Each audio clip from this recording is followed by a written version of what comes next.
So today we're looking at similar triangles again. We're looking at the proportional parts and the scale factor.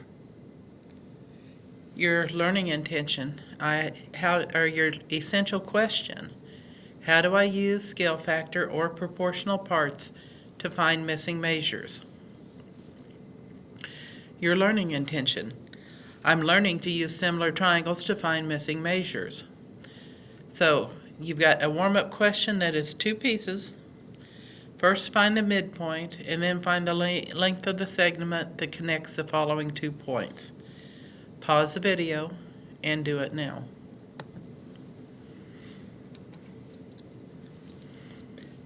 Well, I hope you tried to do it on your own. Remember, the midpoint is the average of these 2 points. So I add them together, -6 plus -2. Then I divide it by 2. -10 plus -10, and then I divide it by 2. Okay, for my midpoint, -6 plus -2 is -8. -8 divided by 2 is -4. -10 plus -10 is -20. -20 divided by 2 is -10. So the coordinate of your midpoint is -4, -10. For the length, you have to use the distance formula. It's based off the Pythagorean theorem. This time, instead of adding, we subtract. So it's -6 minus -2 quantity squared plus -10 minus -10 quantity squared, and you square root the whole thing.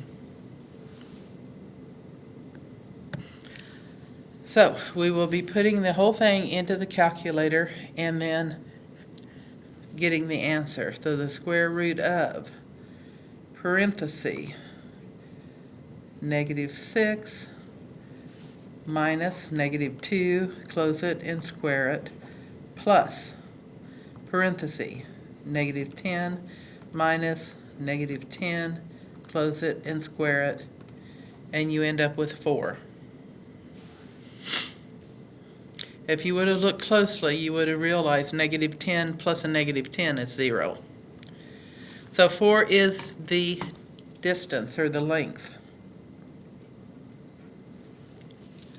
Okay, so those are both reviews.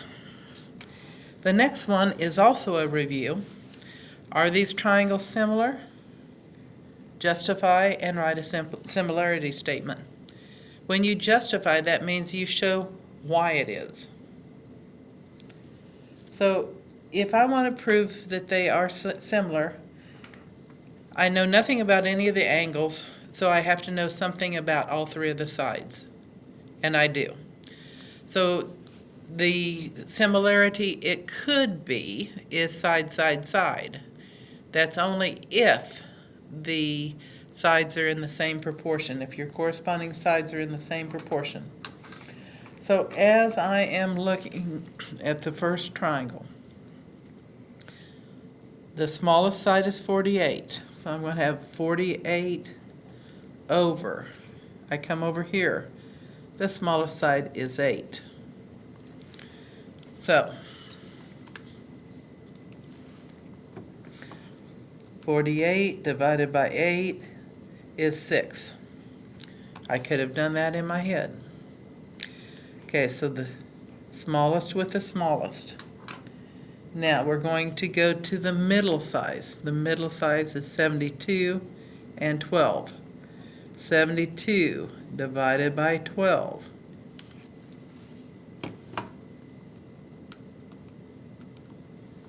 I get 6 again. Okay, I still have to check that last pair of sides. So the last ones are 84 and 14.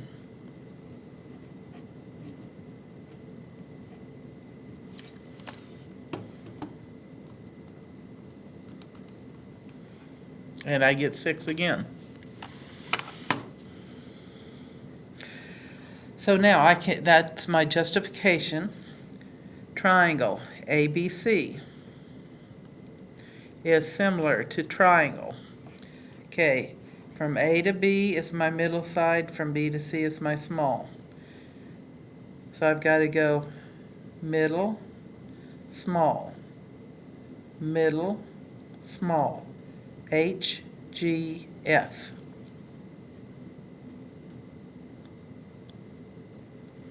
And that is by side, side, side.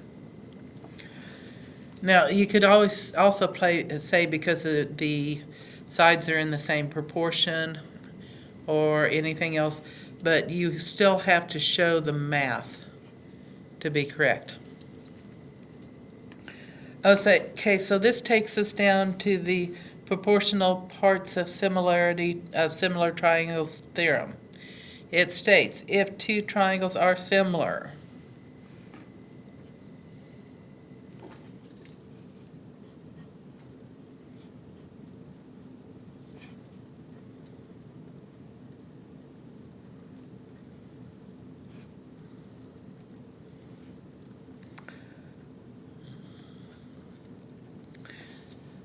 then the ratio of their corresponding sides are equal.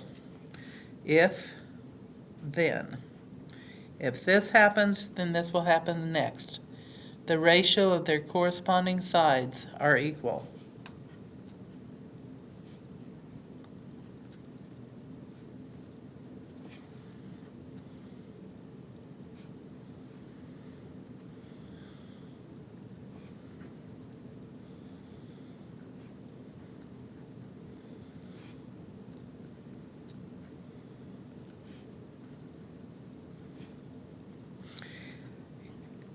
So when they're talking about ratio, they're talking about fractions. You have similar fractions that you can simplify, and they will be the same fraction. So it says that given these triangles are similar, find the missing measure. We don't know the fraction they're in, so we've got to first find the fraction. I've got a 20, I've got a 12 that match up. So I'm going to start with 20 divided by 12. Okay, 4 goes into both of these. 4 goes into 20 5 times. 4 goes into 12 3 times. So my ratio will always be 5 to 3. So I'm going to use this ratio to find LK. So 5 over 3 equals 15 over what? Well, I multiply 5 by 3 to get 15, so I got to multiply the 3 by 3. I get 15 over 9. So this length will be 9 feet. One more time, I have to use that same ratio. 5 over 3 is equal to 10 over what? Well, I multiply 5 by 2 to get 10. I multiply 3 by 2 to get 6. So this will be 6 feet. Now, when we go from the original to the scaled one, we can use the ratio. That is not your scale factor. That's the ratio that the sides are in. You want to know what is a scale factor?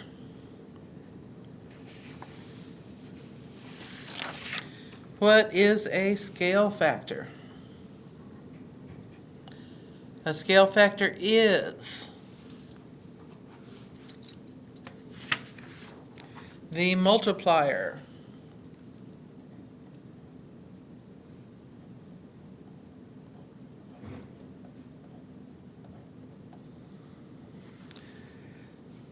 used on each dimension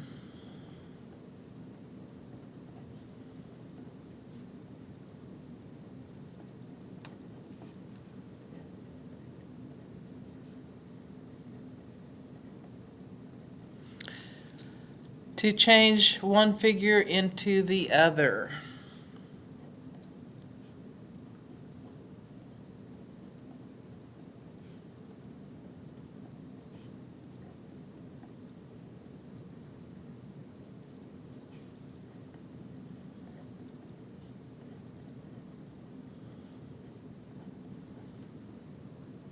Okay. The multiplier used on each dimension, each side, to change one figure into the other. Okay, now that leads to the question, what does multiplier mean? Multiplier means the number you multiply by.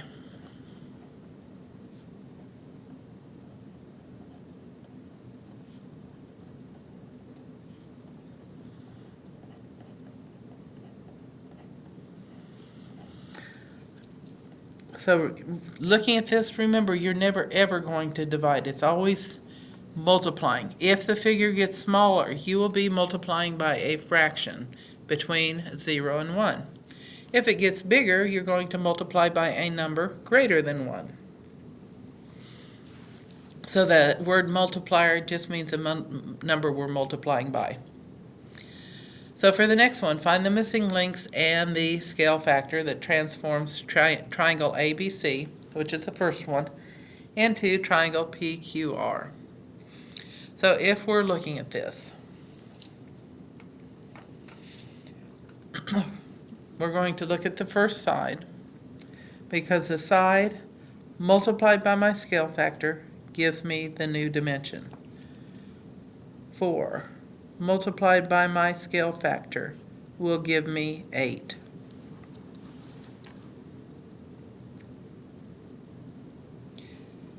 How do I solve? Divide both sides by 4. So my scale factor is equal to 8 divided by 4, which is 2.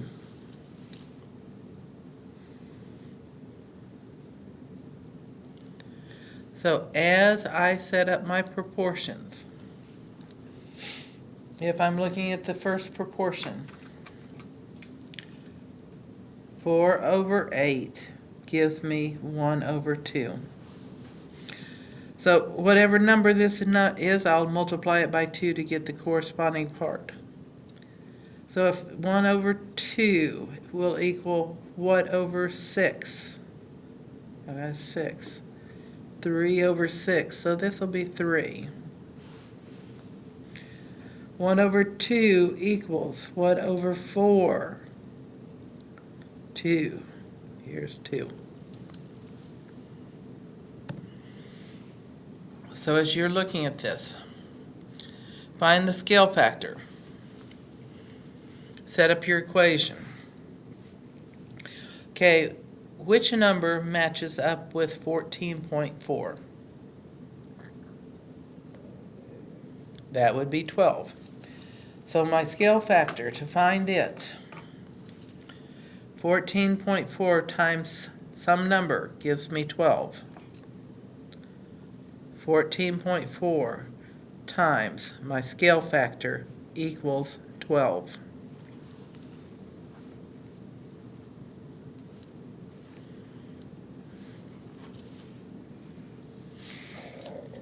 Divide both sides by 14.4.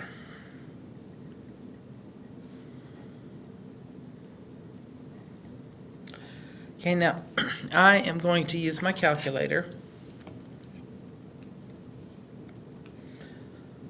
12 divided by 14.4. Now I've got a decimal. I don't want the decimal. I want the fraction.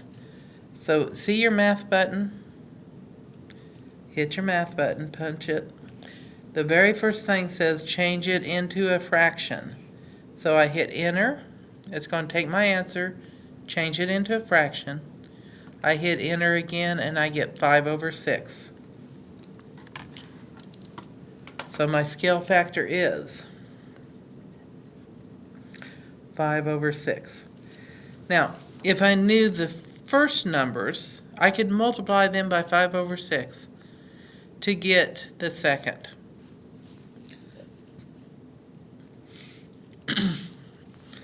But I don't know those, so I'm going to set my proportions up. 14.4/12. So if you look at this, it's the same as flipping it over. So I'm going to use the fraction 6/5. We're going to look for x first. Remember, we're setting up that proportion 14 over. So if I go 14.4/12, that will simplify down to 6/5, the reciprocal of my scale factor. So I'm going to use 6/5 is equal to x over. Now x is my longest side, so it's going to have to be over 13. Do you remember how to solve a ratio? You multiply going up, that's going to be multiply, and then you divide going down. So this becomes 13 times 6 divided by 5.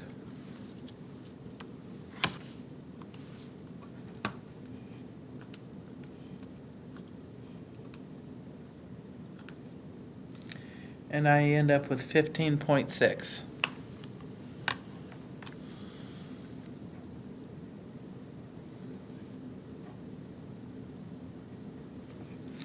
Okay, to find the last one, I'm going to go for y.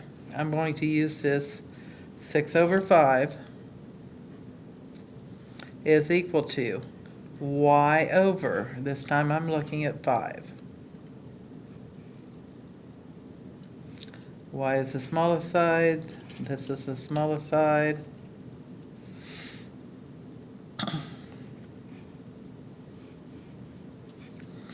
So this one's going to be easy. It'll be 5 times 6 divided by 5. So that'd be 30 divided by 5, which gives me 6. And this side becomes 6. So remember how to solve equivalent fractions. Hopefully you do. If not, you'll get more practice. Are these triangles similar? If so, justify. If they are similar, find the missing links. So, take a minute and look at the picture. Look at the diagram. What do you notice and how can we use it?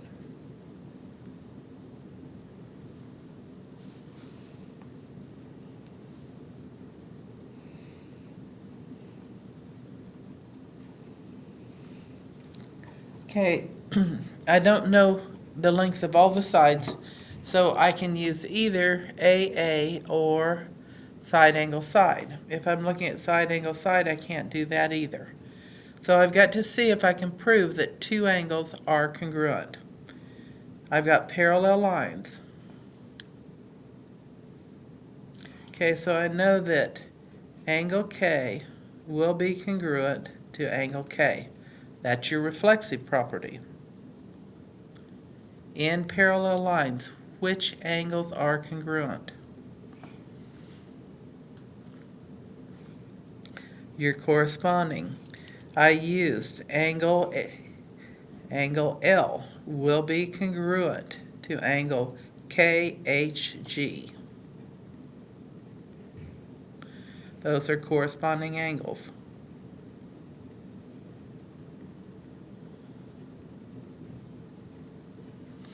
Okay, could I have used the other side? Yeah. These are also corresponding angles. And they are also congruent. So you got congruent angles. They are similar by So we know that triangle KGH is similar to triangle KJL by angle, angle.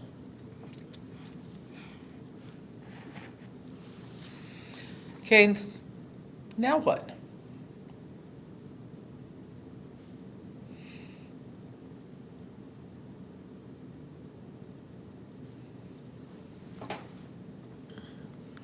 Okay, let's see if we can set up our proportions. 6 over x is equal to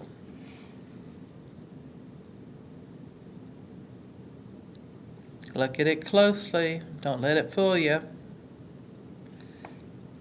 6 is this whole side for the smaller triangle. 10 is the whole side for the bigger triangle. So this is going to be 6 plus 4 over 15.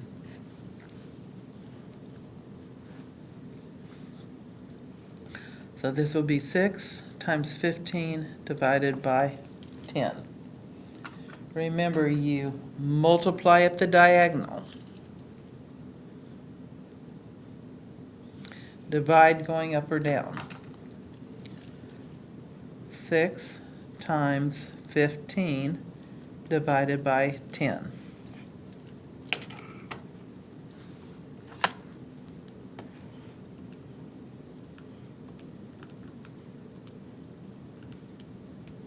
We end up with 9.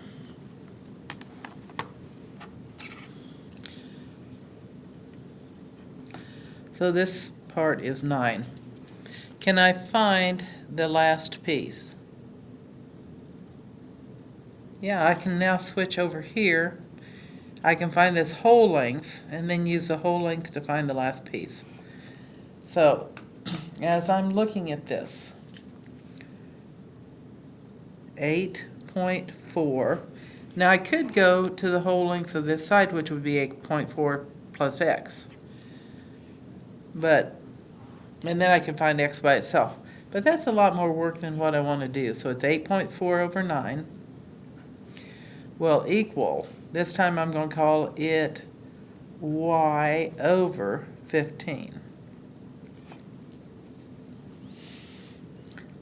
15 times 8.4 divided by 9.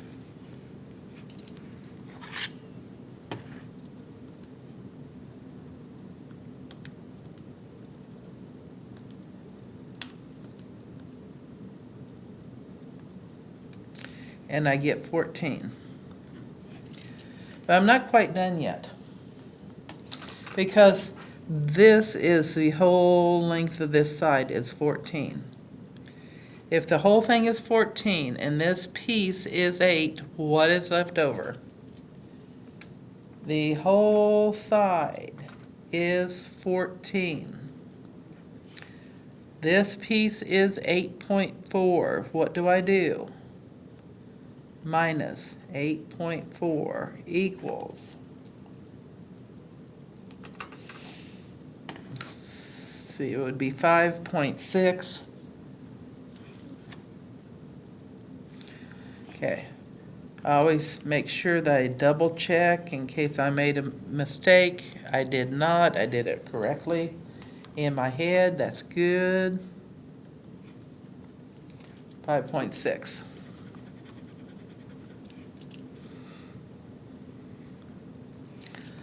And as you look, you have to remember, when you've got what we call nested triangles, then you've got to think whole side to whole side. So I know I'm successful when I can use similar triangles to find missing measures. So we found the scale factors.